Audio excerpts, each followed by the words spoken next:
Hello everyone, Radhe Radhe सभी को। Welcome to my YouTube channel English insights with Muskan. I hope you all are doing great. इस channel पे आपको English grammar, English lessons, vocabulary, tips and tricks और यहाँ तक कि एसएससी, बैंकिंग, रेलवेज और अदर कॉम्पिटिटिव एग्जाम्स की इंग्लिश सब्जेक्ट की तैयारी कराई जाएगी। तो शुरू करते हैं आज का वीडियो, जिसका टाइटल है 100 daily use basic English words part 1। तो आज का फर्स्ट वर्ड है दिस का मतलब होता है ये।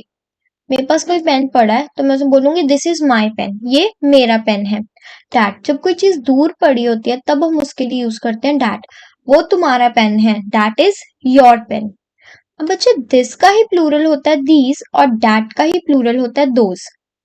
अब इसका क्या मतलब हुआ? दिस एक ऑब्जेक्ट के लिए यूज होता है, जैसे एक ही पेन था। अगर अब मुझे बोलना ज्यादा पेन पड़े हैं, तो मैं क्या बोलूंगी? These are my pens. वैसे ही डैट इज योर पेन, एक ही पेन की बात की थी। अब मैं बोलूं दोज आर योर पेन्स, जो दूर पड़े पेन है वो सब तुम्हारे हैं। समझ में आ गया बच्चे? इन चारों वर्ड्स को हम बोलते हैं डेमोन्स्ट्रेटिव्स। डेमोन्स्ट्रेटिव्स, उसका क्या मतलब होता है? डेमोन्स्ट्रेटिव्स का मतलब होता है जो इशारा करने वाले होते हैं। Is that clear? नेक्स्ट आ गया THEIR वाला देयर और THERE वाला देयर। THEIR देयर का मतलब होता है उनका, ये उनका घर है, इट इज देयर हाउस, ये पर्सन्स के लिए यूज होता है।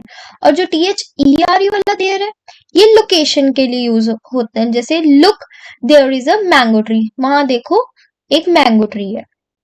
नेक्स्ट आ गया गो का मतलब होता है जाना, और कम का मतलब होता है आना। She is going to the market, she is coming from the market, वो मार्केट से आ रही है। नेक्स्ट आ गया रीड एंड लर्न। रीड का मतलब होता है पढ़ना। अब देखो बच्चे, जैसे मैं इसे पढ़ रही हूँ, जैसे मैं वर्ड्स पढ़ती हूँ this that these those there, मैं क्या कर रही हूँ? इसे रीड कर रही हूँ, सिर्फ पढ़ रही हूँ। लर्न का मतलब होता है सीखना। आप लोग क्या कर रहे हो? सीख रहे हो, you are learning English. Is that clear? Read और लर्न में आपको डिफरेंस समझ में आ गया? नेक्स्ट है आफ्टर। आफ्टर मतलब बाद में, बिफोर मतलब पहले। What comes after 12? 12 के बाद क्या आता है? बिफोर मतलब पहले, व्हाट कम्स बिफोर 12? 12 से पहले क्या आता है? आई होप आपको इतना समझ में आ गया हो। नेक्स्ट है नाउ। नाउ का मतलब अब। What is the time now? अब क्या टाइम हुआ? देन मतलब तब। What was the time then? तब क्या टाइम हुआ था? Is that clear? अब अच्छे लिसन और हेयर ध्यान से समझना, दोनों का ही मतलब है सुनना। तो दोनों में फर्क क्या है? हेयर हम कब यूज करते हैं? जब हम कॉन्सेंट्रेटली किसी चीज को नहीं सुन रहे हैं या नहीं सुनना चाहते हैं, लेकिन फिर भी वो आवाजें हमारे कानों में जा रही हैं।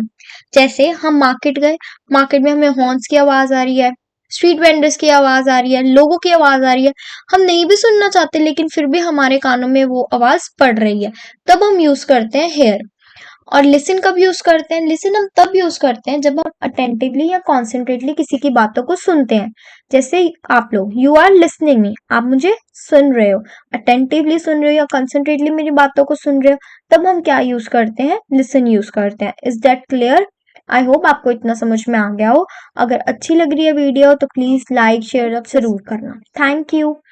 नेक्स्ट आ गया सी। सी का मतलब होता है देखना। अब मेरे सामने कोई चीज पड़ी है तो मैं उसे देख रही हूँ, ठीक है। नेक्स्ट आ गया लुक। लुक का मतलब होता है किसी चीज को, एक ही डायरेक्शन में अगर कोई चीज है तब हम उसे देखते हैं। जैसे look at the rabbit there. अब मैंने आपको बोला तो आपकी जो नजरें हैं वो एक ही चीज पे जाएंगी, रैबिट पे जाएंगी, एक ही डायरेक्शन में जाएंगी। जब पर्टिकुलर डायरेक्शन और पर्टिकुलर चीज हो जाए तब हम यूज करते हैं लुक। नेक्स्ट आ गया वॉच। वॉच का मतलब होता है नजर रखना।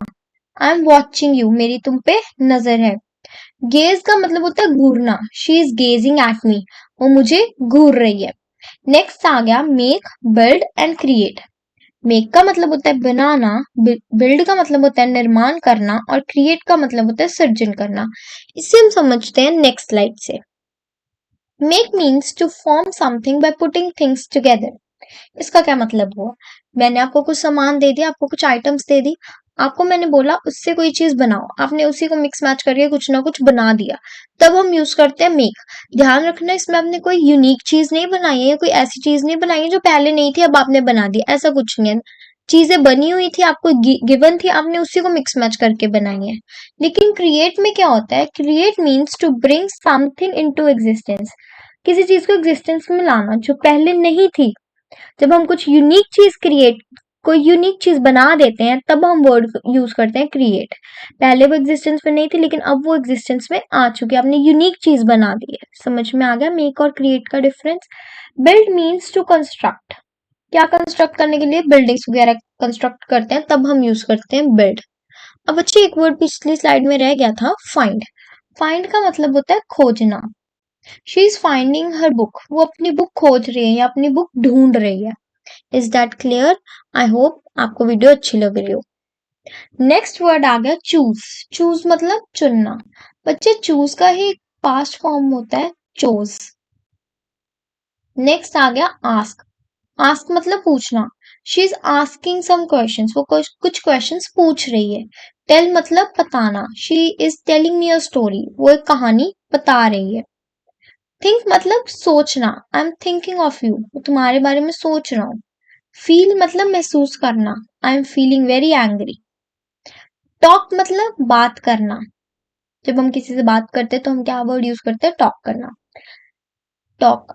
Is that clear? नेक्स्ट आ गया शो। शो मतलब दिखाना। शो मी अ कॉपी, मुझे अपनी कॉपी दिखाओ।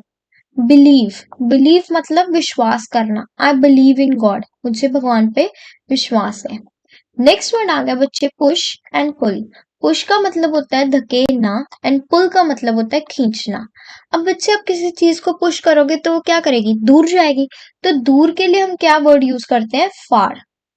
दूर के लिए क्या वर्ड यूज होता है? फार यूज होता है। अब अगर हम पुल करते हैं तो वो चीज पास आएगी या नजदीक आएगी, तो उसके लिए हम क्या वर्ड यूज करते हैं? नियर यूज करते हैं। Is that clear? प्लीज अगर आपको वीडियो अच्छी लग रही है तो प्लीज लाइक करना मत भूलना। नो मीन्स जानना। आई नो यू, मैं तुम्हें जानती हूँ। नेक्स्ट आ गया ओपन। ओपन मतलब खोलना। ओपन द डोर, डोर को खोलो। क्लोज। क्लोज मतलब बंद करना। क्लोज द डोर, डोर को बंद कर दो। विन मतलब जीतना। जैसे कोई ट्रॉफी जीतते हो या कोई मैच जीतते हो तब हम यूज करते हैं विन। बच्चे विन का ही एक पास्ट वर्ब होता है वॉन या वन। वन होता है, ठीक है इसकी प्रोनाउंसिएशन। नेक्स्ट आ गया एनीवन एंड समवन। एनीवन का भी मतलब होता है कोई भी और समवन का भी मतलब होता है कोई व्यक्ति। लेकिन समवन क्या होता है बच्चे? मोर स्पेसिफिक होता है। समवन कुछ ज्यादा स्पेसिफिक होता है और ये थोड़ा जनरल टर्म में यूज करते हैं। एवरीवन मतलब सभी। Everyone came to my party, सब मेरी पार्टी पे आए। नो वन कोई नहीं। No one came to my party, मेरी पार्टी में कोई भी नहीं आया। नेक्स्ट आ गया एवरीथिंग। एवरीथिंग मतलब सब कुछ। The prince gave everything to the charity या everything in the charity. Prince ने सब कुछ चैरिटी में दे दिया। Nothing. Prince gave nothing in the charity, prince ने कुछ भी नहीं दिया चैरिटी में। Is that clear? नेक्स्ट आ गया ओन। ओन मतलब अपना या मेरा। जैसे मैं बोलती हूँ आई ओन दिस हाउस, ये घर मेरा है, मैं इस घर की मालकिन हूँ। तो हम ओन किसके लिए यूज करते हैं? पोसेशन के लिए, कि ये चीज मेरी है। यूज। यूज मतलब उपयोग करना। I am using a pen tab to teach you, ठीक है, मैं एक पेन टैब यूज कर रही हूँ आपको सिखाने के लिए। तो यूज किसके लिए आया? उपयोग। Is that clear? I hope आपको इतना समझ में आ गया हो। अब चलते हैं आपके होमवर्क क्वेश्चंस में।